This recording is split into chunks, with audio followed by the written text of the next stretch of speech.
Educational গাইডলাইনের তরফ থেকে সকলকে স্বাগত জানাই। বিভূতিভূষণ বন্দ্যোপাধ্যায়ের আরণ্যক উপন্যাসের বিষয়বস্তু আমরা বিশ্লেষণ করে দেব। এই আরণ্যক উপন্যাসটি বিভিন্ন ইউনিভার্সিটি এবং কলেজের সিলেবাসে আছে, তাই এই বিশ্লেষণটা আপনারা মনোযোগ সহকারে শ্রবণ করলে যে ধরনের প্রশ্ন আসুক না কেন আপনারা উত্তর কভার করতে পারবেন। এবং এই একটি ভিডিওর মাধ্যমেই আমরা বিভিন্ন গুরুত্বপূর্ণ প্রশ্নের উত্তরও বিশ্লেষণ করে দেব। তাই ভিডিওটি বড় হলেও আপনারা মনোযোগ সহকারে দেখুন, যে কোনো প্রশ্ন এলেই আপনারা উত্তর করতে পারবেন। এখন আমরা চলে যাচ্ছি আরণ্যক উপন্যাসের বিশ্লেষণে। বাংলা উপন্যাসের জগতে বিভূতিভূষণ বন্দ্যোপাধ্যায়ের আরণ্যক উপন্যাসটি একটি বিচিত্র স্বাদের ও ব্যতিক্রমী উপন্যাস। আরণ্যক উপন্যাসে মানুষ ও প্রকৃতির সমন্বয় ঘটেছে অভাবনীয়ভাবে। অর্থাৎ আরণ্যক উপন্যাসে শুধু মানুষের কাহিনী নেই, আবার শুধু প্রকৃতির কাহিনীও নেই। অর্থাৎ এখানে মানুষ ও প্রকৃতি দুটোর সমন্বয় ঘটেছে। এবার আসা যাক আরণ্যক উপন্যাসের প্রেক্ষাপট। বিভূতিভূষণ বন্দ্যোপাধ্যায় জীবন ও জীবিকার তাগিদে বিহারের দক্ষিণ ভাগলপুর ও গোয়া জেলায় গিয়েছেন এবং সেখানকার কুশি নদীর পাড়ে যে দিগন্ত বিস্তৃত অরণ্য প্রান্তর তার স্বরূপকে আস্বাদন করেছেন এবং উপভোগ করেছেন। আর তারই শিল্পিত রূপ হচ্ছে এই আরণ্যক উপন্যাসটি। এবার আরণ্যক উপন্যাসে আমি যে বললাম মানুষ আর প্রকৃতি এই দুটো দিক আছে, তার মধ্যে আমি প্রথমে প্রকৃতির কিছু কিছু অংশ আপনাদেরকে তুলে ধরব। আরণ্যক উপন্যাসে প্রকৃতির রহস্যময় অপরূপ রূপ যেমন একদিকে আছে, সেই রকম প্রকৃতির ভয়ালো ভয়ঙ্কর রূপও আছে। বিভূতিভূষণ বন্দ্যোপাধ্যায় কর্মসূত্রে বিহারের ভাগলপুরের যে অংশে এসে এই আরণ্যক উপন্যাসের ছবি তুলে ধরেছেন, এই আরণ্যক উপন্যাসে তার মধ্যে প্রথমেই প্রকৃতির নৈসর্গিক সৌন্দর্যের চিত্র তিনি ফুটিয়ে তুলেছেন। তিনি বলেছেন, গাছের ও ঝোপের মাথায় মাথায় অস্তমিত সূর্যের যে রং অর্থাৎ সিঁদুর আভা বা লাল আভা সেটা সর্বত্র ছড়িয়ে পড়েছে। আর সন্ধ্যার বাতাসে বন্য পুষ্পের গন্ধ এবং সেই সঙ্গে তৃণগুল্মের গন্ধ এবং সেই সঙ্গে প্রতি ঝোপে পাখির যে কূজন চারিদিকে মুখরিত হয়ে উঠেছে এই পাখির কূজনে। তার মধ্যে হিমালয়ের বনটিয়াও আছে। আর যেদিকেই তাকানো যায় সুদূর প্রসারী তৃণাবৃত প্রান্তর ও শ্যামল বনভূমির মেলা। প্রকৃতির এই যে অনুপম সৌন্দর্য সেটা বিভূতিভূষণ পান করেছেন, অবাক হয়েছেন, মুগ্ধ হয়েছেন, বিস্মিত হয়েছেন। বিভূতিভূষণ এই উপন্যাসে প্রকৃতির এই যে অনুপম সৌন্দর্য বা রূপের সঙ্গেও তিনি তুলে ধরেছেন প্রকৃতির রহস্যময় রূপকেও। এই রহস্যময় রূপের মধ্যে রয়েছে চারিদিকে জ্যোৎস্নাপ্লাবিত অরণ্যভূমির মধ্যে অমঙ্গল মূর্তি ধারণ করে নেমে আসে অশরীরী জিন পরীর দল। এছাড়াও অজস্র হিংস্র বন্য জীবজন্তু যেমন আছে, যেমন বাঘ, বন্য মহিষ, বন্য শূকর, তেমনি আছে বন্য মহিষদের দেবতা ভয়ঙ্কর দর্শন টাঁড়বারো। এটা গেল প্রকৃতির অপরূপ সৌন্দর্য ও ভয়ঙ্কর রূপের কথা। এবার আসবো প্রকৃতি ও মানুষ যে এখানে সম্পৃক্ত সেই মানুষের কথায় আসব। আরণ্যক উপন্যাসে অরণ্যের সঙ্গে মানুষ এখানে নিবিড়ভাবে জড়িয়ে রয়েছে। এই উপন্যাসে বিভূতিভূষণ বন্দ্যোপাধ্যায় যে চরিত্রের কথা উল্লেখ করেছে সেগুলো হচ্ছে ভানুমতি, মঞ্চি, যুগল প্রসাদ, ভেঙ্কটেশ্বর প্রসাদ, ধাতুরিয়া, দবরুপান্না, রাজু পাঁড়ে, ধাওতাল সাহুর মতো চরিত্ররা। এই সমস্ত চরিত্রগুলি মানুষ হলেও অরণ্যেরই অঙ্গ হয়ে গেছে। অরণ্যের সঙ্গে এই সমস্ত চরিত্রের সম্পর্ক ছায়া কায়ার মতো। আরণ্যক উপন্যাসের অন্যতম গুরুত্বপূর্ণ চরিত্র সত্যচরণ অরণ্যকেই দেবতা রূপে ভালোবেসেছে এবং পূজা করেছে।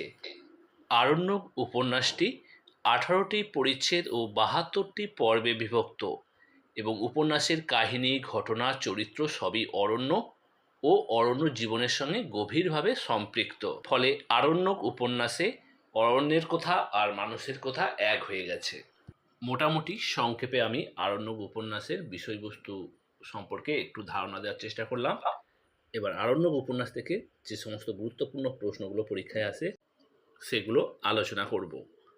প্রথম প্রশ্ন হচ্ছে, আরণ্যক উপন্যাসের নায়ককে কি বিভূতিভূষণেরই প্রতিরূপ বলে মনে হয়? অথবা এই প্রশ্নটাও আসতে পারে, একই উত্তর হবে, আরণ্যক উপন্যাসের সত্যচরণ ও ঔপন্যাসিক বিভূতিভূষণের আরেকটি সত্তার শিল্পিত প্রতিভাস আলোচনা করুন, অথবা সে একটি স্বতন্ত্র চরিত্র হয়ে উঠেছে আলোচনা করুন। এই প্রশ্নটা এলে এইভাবে উত্তর করা যেতে পারে। আপনারা যদি বিভূতিভূষণ বন্দ্যোপাধ্যায়ের আরণ্যক উপন্যাসটা পড়েন, প্রথম থেকে শেষ পর্যন্ত দেখতে পাবেন একটি চরিত্রেরই প্রাধান্য, সেটা হচ্ছে সত্যচরণ। বহু সমালোচকই মনে করেন স্বয়ং বিভূতিভূষণই আসলে সত্যচরণ। বিভূতিভূষণের ব্যক্তিগত অনেক অনুভূতি ও স্বচক্ষে দেখা ঘটনা এই উপন্যাসেই বিধৃত হয়েছে সত্যচরণের মধ্য দিয়ে। তাই সত্যচরণ যে বিভূতিভূষণেরই প্রতিরূপ বা বিভূতিভূষণেরই আর একটা সত্তার শিল্পিত প্রতিভা, সে বিষয়ে কোনো সন্দেহ নেই। আর আরণ্যক উপন্যাসে যে মোট 18টা পরিচ্ছেদ, প্রত্যেকটা পরিচ্ছেদ জুড়েই রয়েছে এই সত্যচরণের উপস্থিতি। তবে এ প্রসঙ্গে বলে রাখা ভালো, অনেক সমালোচক আবার আরণ্যক উপন্যাসে অরণ্যকেই কেন্দ্র চরিত্র বা নায়ক হিসাবে চিহ্নিত করেছেন। তবে মনে রাখা ভালো, অরণ্যের প্রাণ থাকলেও তারা মানুষের মতো কথা বলতে বা পথ চলতে বা তাদের জীবনে উত্থান পতনের টানাপোড়েন নেই। সেই অরণ্য কখনো একটা উপন্যাসের চরিত্র বা প্রধান চরিত্র হতে পারে না, আর সেখানে নায়ক তো দূরের কথা। সেই কারণেই আবেগ সরিয়ে রেখে আমরা জোরের সঙ্গেই বলবো, আরণ্যক উপন্যাসে যেহেতু বহু মানুষ আমরা প্রত্যক্ষ করি এবং তাদের মধ্যে সত্যচরণের ভূমিকাই প্রধান হয়ে ওঠে।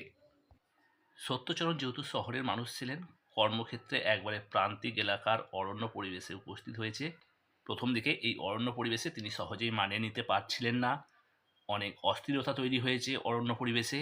কিন্তু ধীরে ধীরে উপন্যাসের দ্বিতীয় পরিচ্ছেদের তৃতীয় অংশ থেকে এই সত্যচরণ দ্রুত অরণ্যের প্রেমে পড়েন। ক্রমে অরণ্যচারী বনবাসী বিভিন্ন ধরনের মানুষের সংস্পর্শে আসেন এবং অসহায় দরিদ্র মানুষগুলোর প্রতি তার মমত্ববোধ জাগে এবং ধীরে ধীরে আরও এই জঙ্গলের আকর্ষণ তার বাড়তে থাকে। এবং উপন্যাসের শেষে নিজের হাতেই জঙ্গলটা ধ্বংসের জন্য আদিম অরণ্য দেবতার কাছে ক্ষমা প্রার্থনার মধ্য দিয়ে সত্যচরণ আধুনিক নগর সভ্যতার এক ট্র্যাজিক নায়কে পরিণত হয়েছে। এইভাবে উত্তরটা আপনার দিকে লিখতে হবে। আরণ্যক থেকে আর একটা গুরুত্বপূর্ণ প্রশ্ন আসে, প্রশ্নটা হচ্ছে, ডায়েরি বা ভ্রমণ কাহিনী নয়, এটি উপন্যাস। আরণ্যক উপন্যাসটির বিশ্লেষণে এই মতামতের সপক্ষে যুক্তি দিন। অথবা বিভূতিভূষণ বলেছেন আরণ্যক ভ্রমণ বৃত্তান্ত বা ডায়েরি নয়, উপন্যাস। লেখকের এই অভিমতের যৌক্তিকতা বিচার করুন। এই প্রশ্ন এলে আপনারা উত্তরটা এইভাবে শুরু করতে পারেন। আরণ্যক আপাত দৃষ্টিতে ভ্রমণ বৃত্তান্ত বলে মনে হলেও বিভূতিভূষণ এখানে খুব সচেতন ছিলেন, তাই তিনি নিজেই জানিয়ে গেছেন এটা ভ্রমণ বৃত্তান্ত বা ডায়েরি নয়, এটা উপন্যাস। এ প্রসঙ্গে আমরা ভ্রমণ কাহিনীর সঙ্গে উপন্যাসের যে পার্থক্য আছে সেটার সপক্ষে যুক্তি দেখাবো, তাহলেই আপনারাও বুঝে যাবেন আরণ্যক ভ্রমণ কাহিনী মনে হলেও এটা উপন্যাসের বৈশিষ্ট্য বহন করেছে। ভ্রমণ কাহিনীতে কি হয়, প্রধানত কোনো নির্দিষ্ট অঞ্চল ভ্রমণ বা ভ্রমণ করার পর তার পুঙ্খানুপুঙ্খ বিবরণ লেখক তুলে ধরেন, সেখানে কোনো নির্দিষ্ট কাহিনী থাকে না। কিন্তু আপনারা খেয়াল করবেন আরণ্যকে একটি কাহিনী আছে, সেই কাহিনীটা হলো ওই জঙ্গলমহলে সত্যচরণের প্রায় দীর্ঘ 7 বছরের বসবাসের কাহিনী। আপনারা যদি একটু ভেবে দেখেন, সত্যচরণ কিন্তু ওই জঙ্গলমহলে শুধু বেড়াতে গিয়েছিলেন তা নয়, তিনি গিয়েছিলেন একটা দায়িত্ব পালন করতে, সেটা হচ্ছে অ্যাসিস্ট্যান্ট ম্যানেজারের পদ নিয়ে তিনি 7 বছর ওই জঙ্গলমহলে কাটিয়েছেন, দায়িত্ব পালন করেছেন, জঙ্গল দেখাশোনা করেছেন, তারপর আবার কলকাতায় ফিরে এসেছেন। তাই চাকরির সূত্রেই কিন্তু জঙ্গলমহলের বিভিন্ন অঞ্চলে তাকে যেতে হয়েছে এবং বহু মানুষের তিনি সান্নিধ্যে এসেছেন। কিন্তু এর মধ্যে দেখবেন ভ্রমণ অপেক্ষা তার প্রয়োজনীয় কাজ বা দায়িত্ব কর্তব্যই প্রধান ছিল। আবার অনেকে আরণ্যক উপন্যাসকে ডায়েরি বলে মনে করেন, কারণ ডায়েরির মতোই আরণ্যকে এসেছে অনেক ক্ষুদ্র ক্ষুদ্র আখ্যান। কিন্তু আরণ্যককে ডায়েরি বলা যাবে না, কারণ ডায়েরিতে চরিত্রের বিবর্তন থাকে না। কিন্তু আপনারা দেখবেন আরণ্যক উপন্যাসে কিন্তু সত্যচরণের চরিত্রের আমরা বিবর্তন দেখি। উপন্যাসের মধ্যে যে কাহিনী, ঘটনা বা চরিত্রের যে প্রবাহ ও পরিণতি সেটা কিন্তু আমরা প্রত্যক্ষ করি। আরণ্যক উপন্যাসের প্রথম পরিচ্ছেদের সত্যচরণ আর অষ্টাদশ পরিচ্ছেদের সত্যচরণের মধ্যে মানসিক বিবর্তন আমরা লক্ষ্য করি। অরণ্য আর অরণ্যের মানুষ এখানে মিলেমিশে একাকার হয়ে গেছে এবং সত্যচরণের কবিসুলভ জীবনদৃষ্টি প্রাচীন ইতিহাসের সঙ্গে যোগ সাধন পাঠককে এক বিস্ময়ের জগতে নিয়ে গেছে, যা কাব্যধর্মী উপন্যাসের লক্ষণ। আরণ্যক উপন্যাসে আছে নানা শ্রেণীর চরিত্র, তাদের সংস্কৃতি, আচার আচরণ। সত্যচরণ ভানুমতি কেন্দ্রিক আখ্যানের সঙ্গে সূক্ষ্ম যোগ রয়েছে রাসবিহারী সিং, রাজু পাঁড়ে, ধাতুরিয়া, যুগল প্রসাদের আখ্যানের। আবার ব্যাপক অর্থে প্রকৃতিকে আমরা উপন্যাসের নায়িকা হিসাবে বলতে পারি। তাই বিভূতিভূষণ বন্দ্যোপাধ্যায়ের আরণ্যক কিন্তু উপন্যাস, ভ্রমণ বৃত্তান্ত বা ডায়েরি নয়। এ প্রসঙ্গে আমরা বিভূতিভূষণের পূর্বের উক্তি আমরা বিশেষভাবে স্মরণ করব। তিনি সেখানে জানিয়ে গেছেন আরণ্যক ভ্রমণ বৃত্তান্ত নয়, ডায়েরি নয়, একটি উপন্যাস। আপাতত অল্প সময়ের মধ্যে যতটুকু আমরা বিশ্লেষণ করে দিয়েছি, আশা করি আপনাদের কাজে লাগবে এবং অন্যান্য গল্প বা উপন্যাসের এইরকম বিশ্লেষণ আপনাদের যদি কাজে লাগে অবশ্যই আপনারা কমেন্ট করে জানাতে পারেন কোন উপন্যাস বা গল্পের আপনারা এইরকম বিশ্লেষণ চাচ্ছেন।